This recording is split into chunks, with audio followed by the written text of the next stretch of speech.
L'air glacé de l'hiver de 1902 semblait s'infiltrer jusque dans les murs décrépits du quartier ouvrier de la Guillotière, à Lyon.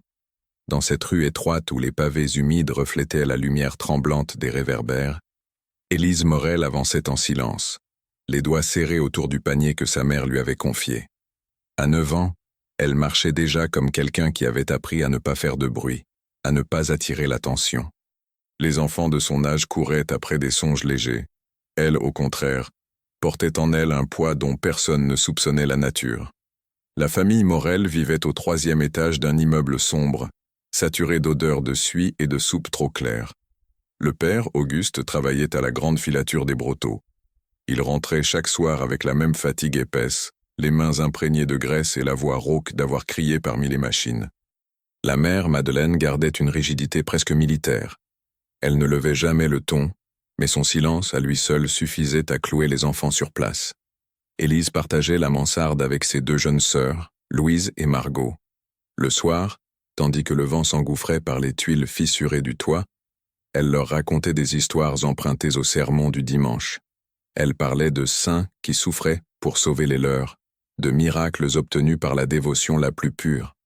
Ses sœurs l'écoutaient avec de grands yeux émerveillés, ignorant qu'Élise, elle, ne cherchait pas seulement à bercer leur sommeil, mais à les éloigner d'une menace qu'elle ne percevait pas. Car dans l'appartement des Morel, quelque chose n'allait pas. Pas seulement la pauvreté ni la fatigue, un parfum d'inquiétude trop dense pour être expliqué. Élise avait appris très tôt à reconnaître les silences qui blessent plus que les cris. Elle observait les gestes brusques de sa mère, l'irritation soudaine du père, ce tremblement imperceptible que Margot avait quand il la prenait dans ses bras trop longtemps. Rien n'était dit, mais tout lui semblait dangereux. Un soir, alors que le ciel s'emplissait d'une brume jaunâtre provenant des usines, Élise rentra plus tard que d'habitude. Elle avait traîné près de la Saône, cherchant dans le reflet des eaux noires la force d'affronter ce qu'elle pressentait. Dans l'escalier de bois, les marches grinçaient comme des avertissements. Avant d'atteindre la porte, elle entendit une voix qu'elle ne reconnut pas d'abord, puis un sanglot étouffé. Elle se figea, le cœur battant. Ce n'était pas sa mère, ce n'était pas ses sœurs. Elle se pencha légèrement, approchant son oreille de la fente sous la porte. Une odeur d'alcool lui parvint, rare dans leur foyer où chaque centime était compté.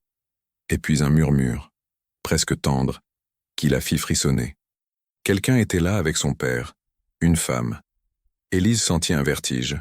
L'idée de l'adultère lui échappait encore, mais elle comprenait suffisamment pour savoir que cette présence n'avait rien de normal.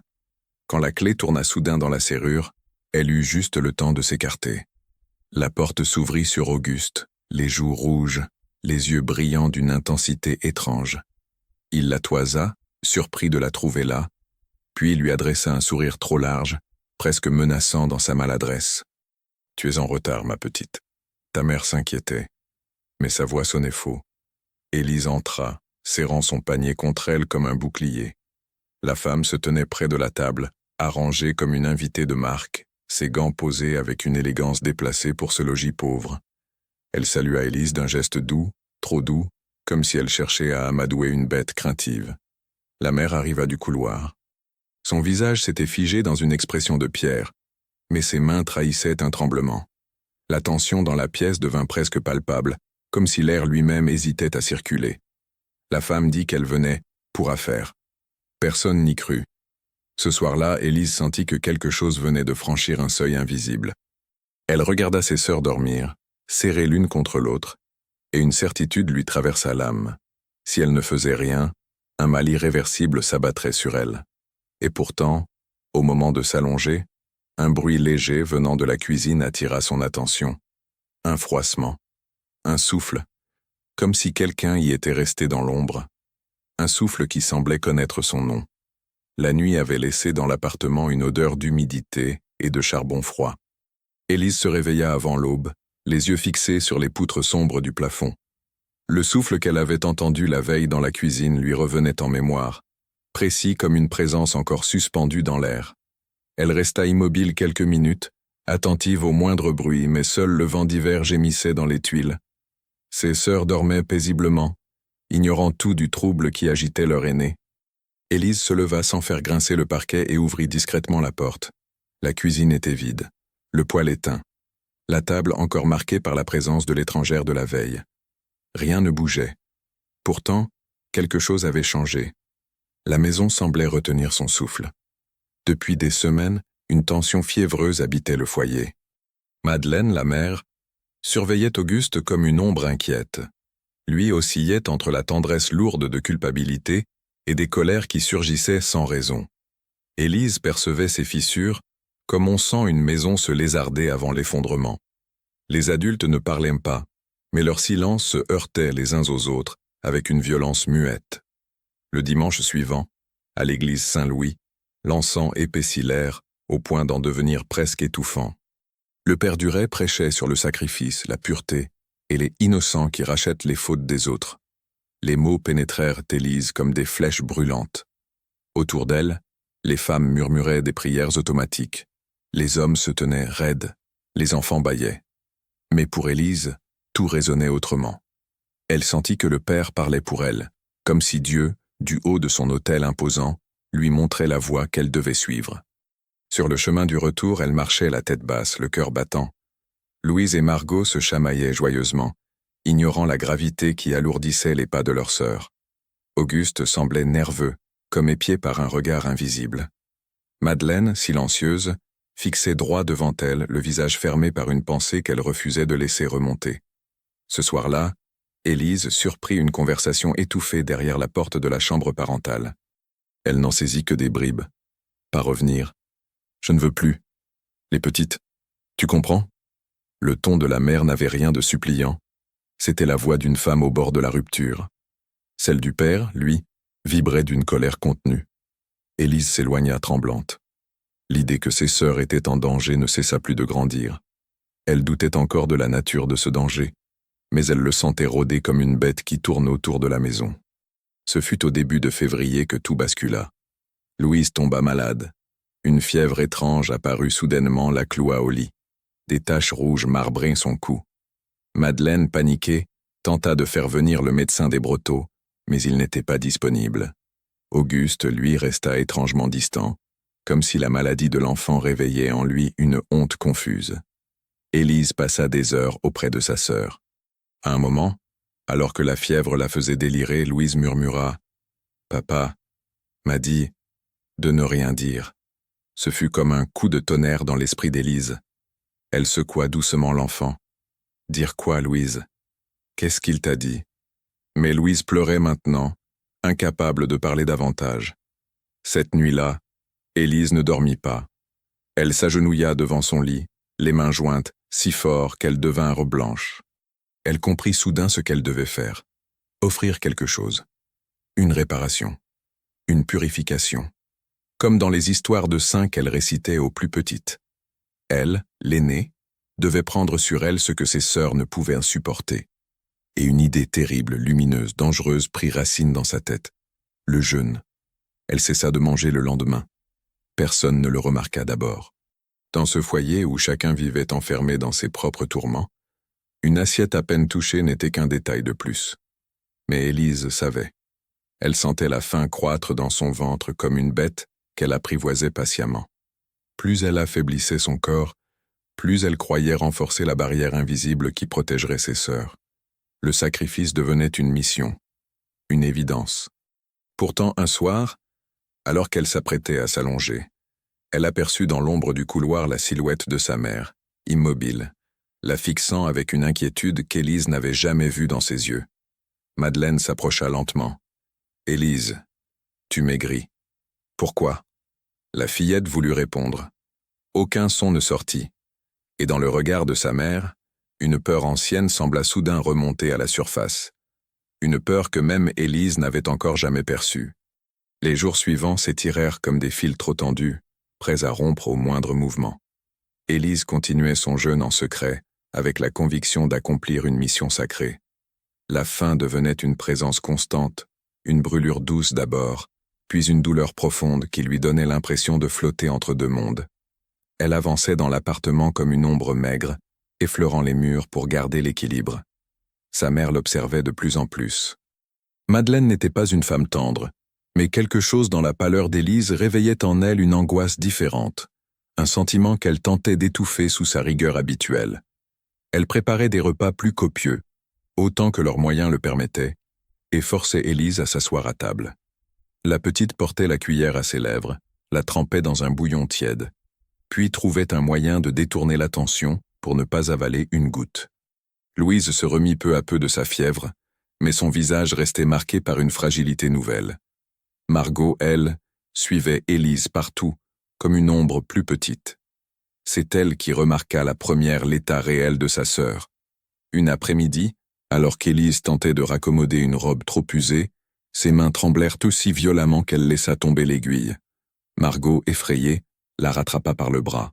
« Élise, tu vas tomber. » La fillette essaya de sourire, mais ses lèvres étaient trop sèches pour obéir. « Je suis juste fatiguée, c'est tout. » Margot plissa les yeux, comme si elle percevait la vérité derrière ce mensonge fragile. « Tu ne manges plus, je le vois. Pourquoi tu fais ça? C'est à cause de papa ?»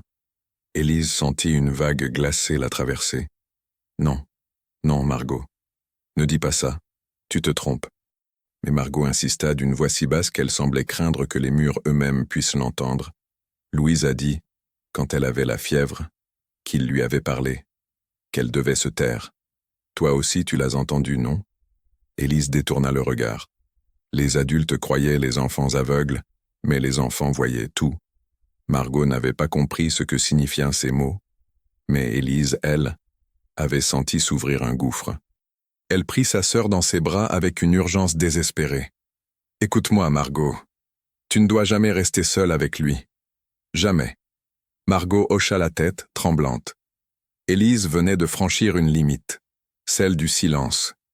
Et ce geste, pourtant nécessaire, déclencha un changement imperceptible mais décisif dans la maison. À partir de cette nuit-là, Auguste devint nerveux, méfiant. Il l'observait du coin de l'œil, comme s'il devinait que quelque chose lui échappait. Il parlait peu, mais son regard planait sur Élise plus longtemps qu'avant, avec une tension qui la faisait frissonner.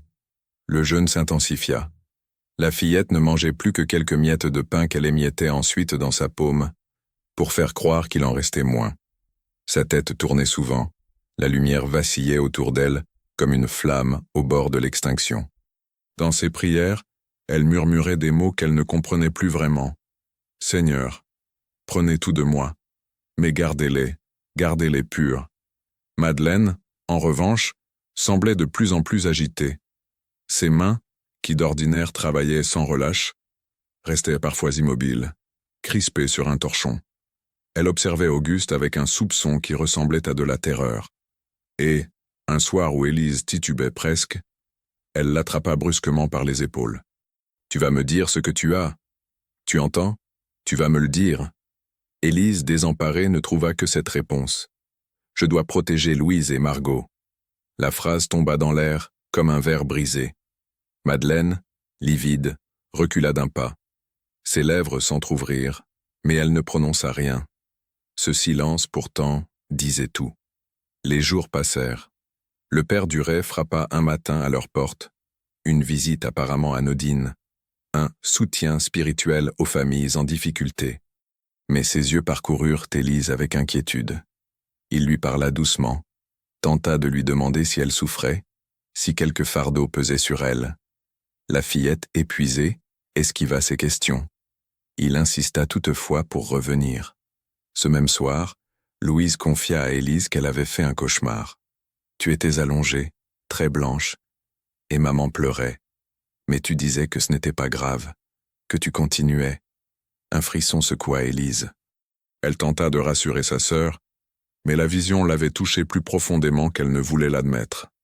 Et le lendemain matin, alors que les premières lueurs grises pénétraient par la fenêtre, Madeleine découvrit quelque chose sous l'oreiller d'Élise. Une mèche de cheveux soigneusement nouée avec un fil rouge, et un mot écrit d'une écriture tremblante. Un mot qui fit blanchir le visage de la mère, comme si elle venait de comprendre l'ampleur du sacrifice qui avait déjà commencé. Le petit mot trouvé sous l'oreiller d'Élise n'était composé que de quelques mots, tracés d'une main hésitante. Pour qu'elle reste pure, je donnerai tout. Madeleine resta immobile pendant de longues secondes, le billet tremblant entre ses doigts. Son souffle se fit court, irrégulier. Une panique ancienne, qu'elle avait longtemps enterré sous des couches de discipline et de silence, refit surface avec une violence presque insoutenable. Elle déchira instinctivement le papier, comme si détruire le message pouvait effacer la réalité qu'il révélait. Élise, réveillée par le froissement soudain, vit sa mère debout près de son lit. Leurs regards se croisèrent. Un regard qui disait « Je sais quelque chose, mais je ne sais pas tout ». La fillette ne demanda pas ce que Madeleine avait lu. Elle comprit à la tension du visage maternel que son jeûne n'était plus un secret complet. Pourtant, la mère ne parla pas. Elle ne pleura pas. Elle posa simplement la main sur la joue creuse de son enfant, un geste tellement rare qu'Élise en fut presque effrayée. « Tu dois manger aujourd'hui » murmura-t-elle d'une voix cassée. Élise hocha la tête, mais ce n'était qu'une promesse vide. Depuis quelques jours, la maison semblait changer. Non pas plus bruyante ni plus agitée. Au contraire, un calme étrange l'enveloppait, un calme qui ressemblait à ce moment précis, juste avant que l'orage ne frappe. Les bruits du bas, les disputes des voisins, le cri d'un marchand ambulant, la rumeur du tramway, parvenaient comme assourdis, filtrés par une atmosphère terriblement lourde. Auguste, lui, était devenu imprévisible. Parfois tendre jusqu'à l'excès, offrant des compliments maladroits à ses filles. Parfois brusque, irritable, voire agressif dès qu'on mentionnait le moindre problème dans la maison. Il rentrait tard, souvent avec l'odeur d'alcool qu'Élise avait déjà perçue la nuit où la femme inconnue était venue. Son regard se posait sur Élise plus souvent qu'avant, mais désormais teinté d'une inquiétude presque superstitieuse, comme si la maigreur croissante de l'enfant lui rappelait quelque chose qu'il préférait oublier. Le père Duret revint, comme il l'avait promis. Il s'assit auprès d'Élise dans la cuisine sombre, où la lumière d'hiver peinait à entrer. « Ma petite, » dit-il doucement, « je sens un grand trouble autour de toi. Ce que tu fais à ton corps, ce n'est pas une route vers la grâce, mais vers la destruction. » Élise baissa les yeux. « Je dois le faire. Je dois les protéger. » « De quoi? De qui ?» Elle sentit sa gorge se serrer. Les mots demeuraient prisonniers, comme s'ils étaient trop lourds pour sortir. Le prêtre insista. « Tu ne dois pas porter seul ce fardeau. Dieu ne demande pas cela aux enfants. » Mais Élise, dans son esprit dévot et tourmenté, percevait ces paroles comme une mise à l'épreuve, une tentation visant à la détourner de son devoir. Plus elle s'affaiblissait, plus elle se persuadait que son sacrifice avait un sens.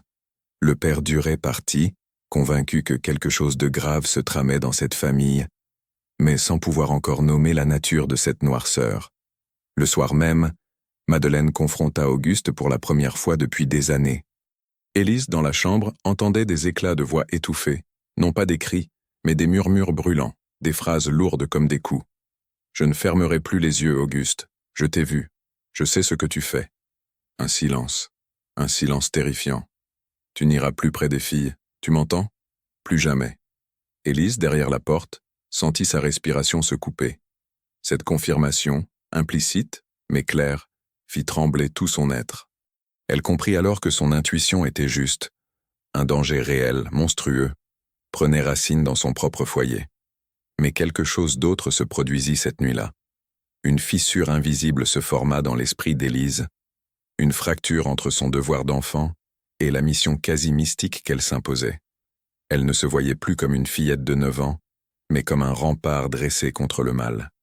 Et chaque jour de jeûne la convainquait davantage qu'elle devait aller jusqu'au bout.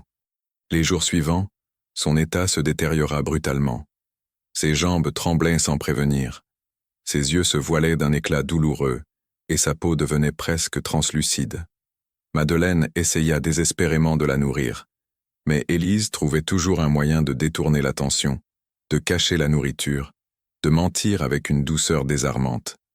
Louise, encore fragile, observait tout avec un silence inhabituel. Margot, elle, suivait Élise avec un mélange de peur et d'admiration. Une nuit, alors que le froid mordait les murs, Élise se leva pour aller boire un peu d'eau. En passant devant la pièce de ses parents, elle vit la porte entr'ouverte. Auguste était assis sur le bord du lit, la tête dans ses mains, respirant lourdement. Il murmurait quelque chose comme une prière, ou un aveu. Elle voulut s'éloigner, mais un craquement dans le parquet la trahit. Auguste releva la tête. Ses yeux accrochèrent ceux d'Élise. Un regard lourd, trouble, où se mélangeaient la peur, la honte, et quelque chose d'autre, d'indéfinissable. Il se leva lentement. « Élise, viens ici. Il faut qu'on parle. Toi et moi. » Et dans sa voix, il y avait une douceur si étrange que même le silence de la maison sembla se retenir de respirer. Élise resta figée un long moment dans l'embrasure de la porte, comme si son corps refusait de répondre à l'appel de son père. Auguste s'était levé lentement, ses pas pesant sur le parquet usé. La lumière vacillante de la lampe à huile projetait sur lui une silhouette déformée, oscillant entre la figure du père fatigué et celle d'un danger presque mythique. Il fit un pas vers elle. « Viens, ma petite, je ne veux pas te faire de mal. » Mais quelque chose dans sa voix sonnait faux, une douceur forcée, empruntée, posée comme un masque sur un visage qui tremblait encore de secret. Élise recula instinctivement. Sa gorge était sèche, son souffle court. La faim, désormais, était devenue une compagne constante, un vertige intérieur qui lui donnait l'impression que les contours du monde vibraient autour d'elle. « Papa, je dois aller me coucher, » murmura-t-elle faiblement. Auguste s'arrêta, ses yeux brillants d'une lueur trouble. « Tu me fuis, Élise, pourquoi? Qu'est-ce que ta mère t'a mis dans la tête ?» Elle ne répondit pas. Elle voulait se retourner, courir vers la chambre des filles, se réfugier près d'elle. Mais ses jambes fléchirent soudain. Elle dut s'appuyer contre le mur pour ne pas s'effondrer. Auguste avança d'un pas précipité, la main tendue pour la rattraper. Mais il fut interrompu. Madeleine surgit derrière lui, le visage blanc comme la cire, les yeux brûlants d'une détermination farouche. Elle se plaça entre lui et Élise avec un instinct félin.